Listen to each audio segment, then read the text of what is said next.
और इस वक्त एक बड़ी खबर आपको बता दें, योगी कैबिनेट की बैठक में 14 अहम प्रस्ताव पर मुहर लग गई है। बैठक में होमगार्ड्स को राहत दी गई है और ड्यूटी भत्ता देने के प्रस्ताव पर भी मुहर लगा दी गई है। इसके अलावा डाटा नीति 2022 के तहत उत्तर प्रदेश में निवेशकों को वित्तीय मदद के प्रस्ताव पर भी मुहर लगा दी गई है।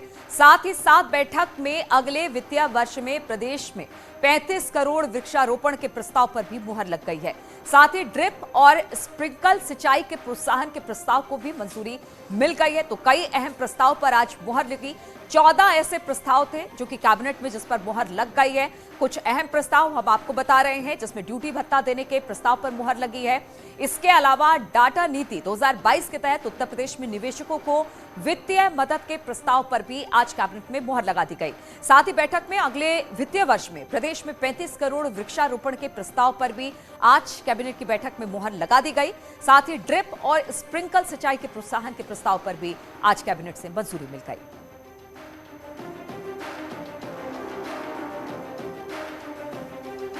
मंत्रिपरिषद ने एक नई नीति का आज अनुमोदन किया है, जिसमें जो निवेश हो रहा है वो करीब 15,950 करोड़ का है।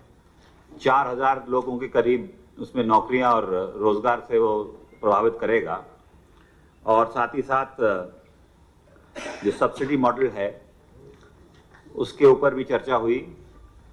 जो कंपनियां निवेश कर रही हैं उत्तर प्रदेश पे, हीरानंदानी समूह के messrs NIDP developers private limited जो 1687 करोड़ का निवेश, दूसरी कंपनी है messrs NTT global centres cloud infrastructure India private limited जो 2414 करोड़, और तीसरी जो कंपनी है वो अडानी समूह की है।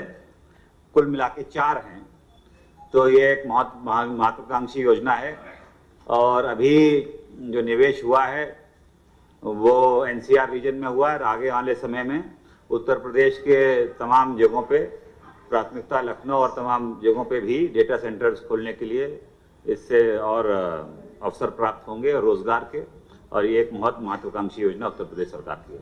किसानों को अनुदान पर स्प्रिंकलर सिस्टम, सिंचाई का सिस्टम एडॉप्ट करने की योजना चल रही थी, उसका इस वित्तीय वर्ष में समाप्ति हो गई थी। अब हम लोगों ने अगले 5 साल के लिए उस योजना को पुनः अंगीकृत करने का काम किया है।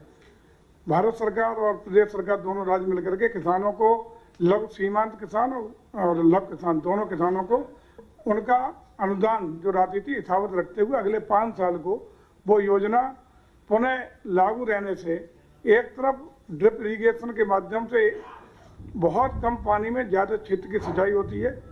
फसलों को उसका पोषक पानी के रूप में पोषक तत्व की ग्रहीता होती है और काफ़ी बड़ा इसके परिणाम 5 साल में अच्छे परिणाम आए। केले तक की खेती जो इस तरह की फसलें थी वो भी उत्तर प्रदेश में बढ़ोतरी उसके क्षेत्रफल में हुई है।